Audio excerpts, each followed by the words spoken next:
dos dois pontos que eu queria trazer, um deles, a culpa é do nosso processo de aprendizado, né? E que parte dessa culpa está nas escolas, né? Escola no sentido mais amplo. Uhum.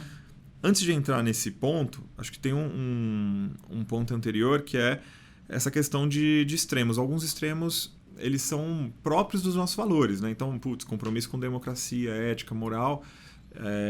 Não deveria ser discutido. Assim, isso tem que ser um extremo, é isso, é o nosso compromisso, né? Não deveria ser uma questão aberta, né? O como a gente faz, o como a gente pensa essas coisas é importante discutir, né? E é importante entender o que as pessoas sentem e falam, porque pode represar algo que um processo de aprendizado, de evolução, pode ajudar a resolver.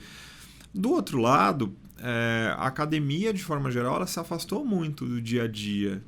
Quando a gente olha processos de ensino, se a gente for olhar processo socrático, né? Processo socrático, né? A gente está falando de alguns milhares de anos atrás, alguém desenvolveu ali uma base de método que a gente continuou usando por milênios, né? Sim.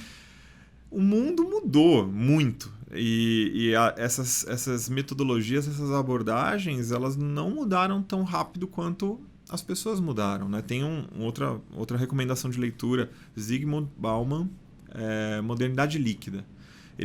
Tem vários livros da série dele, líquidos, né? Amor Líquido. Um deles, Modernidade Líquida, ele discute um pouco essa relação mais moderna do como que a gente vive em sociedade. E a gente começa a ver que várias das estruturas sociais, elas são muito sólidas. E a nossa vida individual, ela é mais fluida, ela é mais líquida. Uhum. E esse desencaixe entre o sólido e o líquido é algo importante para a nossa vida. E isso bate na educação, né? Então, os nossos modelos educacionais, de forma ampla, geral, eles se basearam muito num pensamento elitista, em situações que elas não conversam com a grande maioria da população. Então, no Brasil ainda, né, que a gente tem um histórico de que as universidades públicas, elas são o locus da pesquisa, do desenvolvimento e muitas vezes da inovação, né? Então, é um grupo pequeno, que se afasta, que se torna uma elite. Então tem eu acho fantástico o trabalho de vários divulgadores científicos que começaram a entrar nos podcasts, no YouTube, começaram a falar com uma linguagem que conversa muito melhor do que os meus professores conversavam comigo.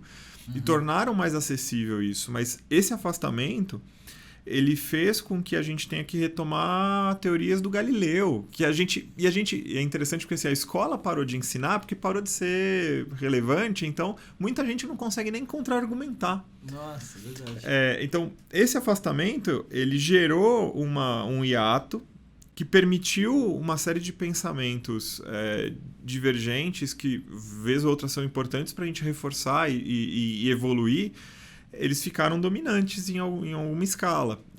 E aí a gente, às vezes, não consegue nem rebater. Então, legal, eu concordo que a Terra não é plana. Eu fiz alguns experimentos lá na física para até entender que... Você ainda... mas para quem não fez... Argumento, se eu perguntar para alguém médio, assim, um estudante de ensino... Todos os argumentos que você fizer, o cara terraplanista, ele tem estudou o contrário. Né? Ele mais, estudou para rebater. E talvez ele esteja até mais preparado. Provavelmente sim, bem provável. Agora, preparado no sentido de argumentação, sim, né? Sim. Mas, a gente tem uma série de fatos, de experimentos, né? De um monte de coisa que pode nos ajudar. Você não vai lembrar às vezes. Por quê? Porque a educação ela acabou se afastando, né? Então, a gente... Primeiro, né? Para começar, né? Se a gente começar a olhar os modelos de educação, a gente tem algumas palavras que elas são bem duras, né? Então, você tem uma grade curricular. Grade. Você está preso, né, num currículo. Verdade. Você tem uma visão... Nossa, eu tinha reparado nisso. Tem uma outra coisa que para mim é absurdo, mas é uma visão mecanicista do conhecimento. Você está numa fábrica, toca um sinal, olá, você está aprendendo português. Aí passa um tempinho, toca um sinal, agora você está aprendendo matemática. E é diferente. Toca outro sinal, você vai aprender agora geografia, depois história. E são conhecimentos estanques, eles não se conversam muitas vezes. E pra gente é normal. Então tem uma fábrica ali apitando e dizendo pra você o que você tem que fazer. No final, Eu, professor, eu nem acredito em você. Me prova que você sabe. Porque eu não acredito em você, eu não confio em você. E eu que te ensinei, hein? Então me prova que você sabe. Verdade. Então, grande parte até da linguagem que a gente usa no universo da educação, ela remete a um mundo que autoritária. Então, e tudo, né? Guerra, Revolução Industrial, etc., que gerou esse conceito de gestão autoritária que é a base de tudo que a gente faz hoje, né? Por isso que na gestão a gente enxerga palavras que são similares. Por exemplo, se quebrando agora com o tempo. O que é uma posição de vantagem competitiva? É você estar no terreno mais alto, porque seu inimigo está embaixo, então você vai matar o cara. Você constrói barreiras de competição. Então, a linguagem que a gente se apropriou, e não só a linguagem, né? O método que está por trás, ele não conversa com o mundo como ele é hoje. Já há muito tempo, né? E precisa evoluir, né? Não e é precisa só conversar. evoluir. Precisa evoluir porque... Só que se você virar para um professor... Que foi baseado em guerra, tipo, daí a questão, né, da hierarquia, né?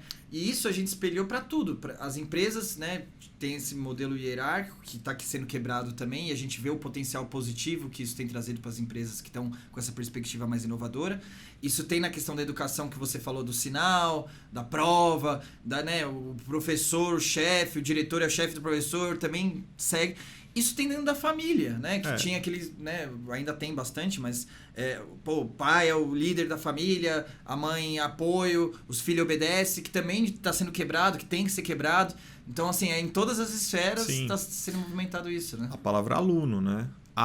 Não, lumnos, luz. O sem luz. É o cara sem luz. Nossa, caramba, eu tô aprendendo muito hoje. A gente evita, na FIAP a gente evita muito falar o aluno, a aluna, né? Porque a gente evita falar ensino à distância.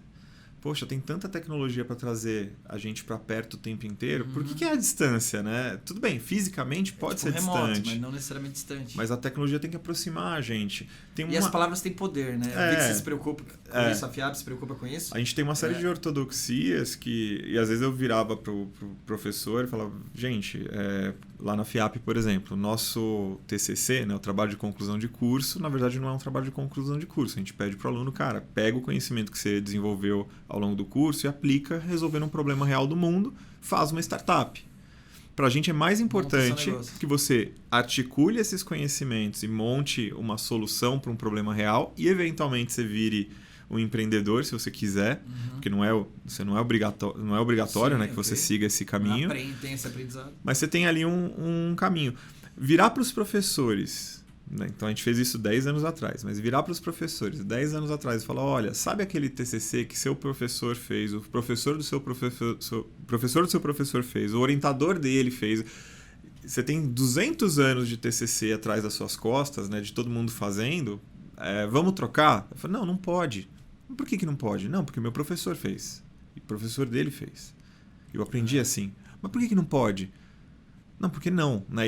E quando a gente vai perguntando por quê, porque e no final chega aquele, putz, por que não? É uma ortodoxia. Sim.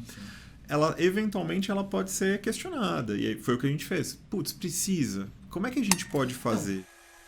Você acabou de assistir mais um corte do Athena Podcast. E diferente dos outros canais que falam sobre banalidades, coisas aleatórias, a gente está aqui para falar sobre negócios, sobre carreira, empreendedorismo, dando diversas dicas para você crescer profissionalmente. Então, se você gosta de conteúdos como esse, dá um like, apoia a gente, se inscreve no canal e confira os outros conteúdos que a gente tem no canal, que tem muitas dicas interessantes lá para você conferir.